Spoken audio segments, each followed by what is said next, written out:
Hello everyone, welcome back to another video. This is another tropical update for August 29th to 30th of 2022. I'm sorry that this posted late. I will keep doing tropical updates right now because that is the main thing. When the tropics calm down and bigger event comes out, like in the US or something, then I will start doing updates on those. But for the whole foreseeable future, it's mainly tropics, to all tropics, so... Anyway, let's just get started. So we have the National Hurricane Center pulled up here. We're not going to be focusing on this or this because those are both 0% chances. We're going to be focusing on the red and orange, mainly the red. So let's start with the orange, though. There's a 40% chance of development in the next 5 days, and a 20% chance of development in the next 48 hours. It's going to move through the far eastern Atlantic, and it could be a short-lived tropical depression. This has little to no model support, but I will still show it because there is some model support. It could bring locally heavy rainfall to portions of the Cabo Verde Islands by Wednesday. Then, this could be a threat to Bermuda. This could be a threat to the Cabo Verde Islands. If they're both a threat, we're going to mainly focus on this. I know. This has an 80% chance in the next 5 days of formation, and the next 48 hours a 50% chance. Gradual development is possible over the next couple days, and it's going to move towards the waters of the northern Leeward Islands, west-northwest at 5 to 10 miles an hour. We have this 30% chance of formation next 5 days, 48 hours, 10% chance of formation. It's going to move west-northwestward or northwestward well offshore the coast of Mexico, and there is nothing in the Central Pacific. For the Joint Typhoon Warning Center, we have 175 knot wind gusts, 145 sustained winds, not right now, but it's expected to get to that way, and these islands will get a lot, and then it could move towards Korea and Japan. And I'm not going to be focusing on this orange area because I do not expect much from it, and I want to focus on the main events. So we do have the models pulled up. Let's go to the tropical Atlantic to see that first. Potential short-lived tropical depression that could bring some heavy rainfall and gusty winds to the Cabo Verde Islands on Wednesday, but that's practically tomorrow because it's Tuesday, at least for most of you guys. So yeah, of course it's too late to make a whole forecast on this, but I will cover it a bit, because it's so close. GFS does not show it forming. And I'm going to agree with GFS if we go to 24-hour ECMWF, whatever.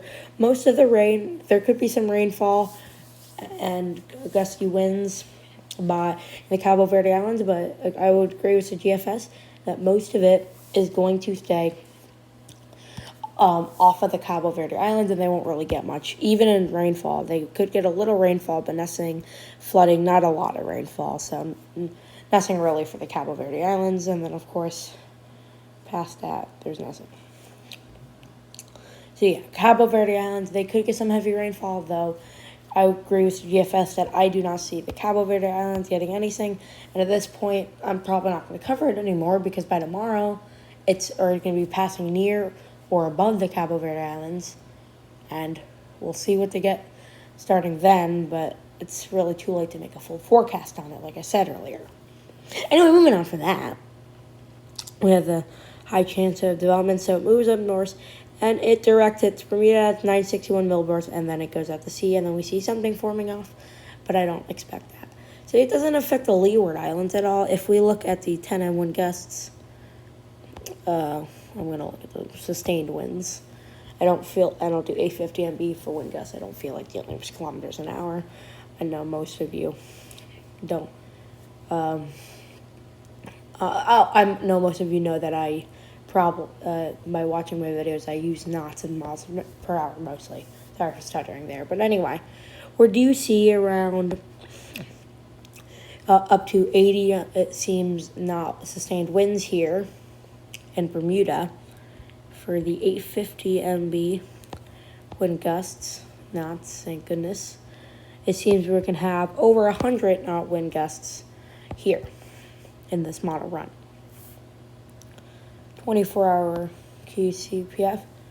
Bermuda does get a lot of rain as well. A lot of the rain will stay to the north too, but they definitely will get a decent amount of rain.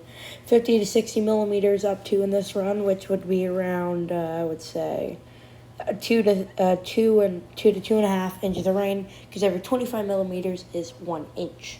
Either way, though, it's going to depend entirely on the track, if it goes south, if it direct hits, if it goes north, but definitely isolated spots of heavy rain. Though the wind gusts, and rainfall impacts in this model run are definitely not trustworthy, as Bermuda is a small island, and just like 50 miles could determine greatly the amount of wind, rain, and wind gusts they will get. And of course, that has been changing a lot through model runs. So what I just showed you was smaller than a grain of salt, because Bermuda is so small. If we look at the ECMWF, high resolution, and we're going to go to, it isn't 12Z, that's good. So we're going to use the 10M winds, and you see Bermuda completely kills it before it even gets to Bermuda, and that wouldn't give it much rain, wind, or wind gusts, and it doesn't show the other system. So let's go back to the GFS and precipitation type rate. And let's go to Asia region so we can see a little closer. So we do see around down to 917 in this run, and then it hits Korea and Japan. I don't know why I said Cuba. The 10M winds sustained, we are seeing up to probably here 150 knots sustained. Here maybe up to, at the very highest, 100 knots sustained. And then it shows something after that, but I don't think that'll happen. If we look at the 850 MB height winds, which we use for wind gusts, up to 180, maybe 190 knot wind gust there. Here, maybe 120 at the very maximum. If we go to surface and precipitation again, and they don't have 24-hour precip here, so and 5 days is definitely too big. So let's see if they have here. Sorry. Okay, well, they do not have 24-hour precip here, which is definitely what I prefer, and it is the most accurate. So we are just going to do a quick sing first. We are going to go to tropical tidbits. Sorry about that. We're here. Let's go to 24-hour precip, and we'd see the islands get up to over 500 millimeters of rain per day, and then Korea doesn't get it. So Korea gets a lot of rain, actually, to 150 milliliters, up to 100 milliliters, which is 4 inches. So, of course, it does. Usually, as you said, more north, they get a much bigger rain field. But then, of course, as it is hitting Korea, too, they get a lot of rain as well. Though definitely not as much as these islands. And if we look at the ECMWF, they show up to, let's go to 12Z. They do show 9. They show a much weaker system, and they show it hitting Japan with 850 MB. We're seeing hurricane force wind gusts, hurricane force winds, weak hurricane. 24-hour precip gives it a lot of rain, like up to 400 milliliters. And then, of course, we have a lot of rain to this north. But that's not where the most rain will be, but most of it stays off. And of course, that is an unusual track amongst models. I'm not showing Canadian because it's mainly not showing any of this. If we go here, we do see the very strong tracks. Oops. And if we go to 91L, going out to sea, some show it towards Bermuda. Oh, by the way, guys, sorry about any stuttering in this video. Anyway, finally, we're going to look at the ensembles. So if we go to the GEFS, we see a lot show it hitting Bermuda, going north of Bermuda, going south of Bermuda, direct to, very uncertain. If we go to the EPS cyclones, and by the way, I'm not going to show A50MB because, again, it's very uncertain, especially because Bermuda is a small island. A lot show it going south. Some show it going north. Some show it direct heading mainly south. A little bit south. If we go back to the GEFS, and we are going to change to the Western Pacific. We do see, yep, very consistent in the Japanese, Japan landfall is what I mean by that. EPS cyclones. Yep, very consistent in Japanese landfall too. If we look at the special charts, cyclone maps, ECMWF, we do see the out to sea system going south of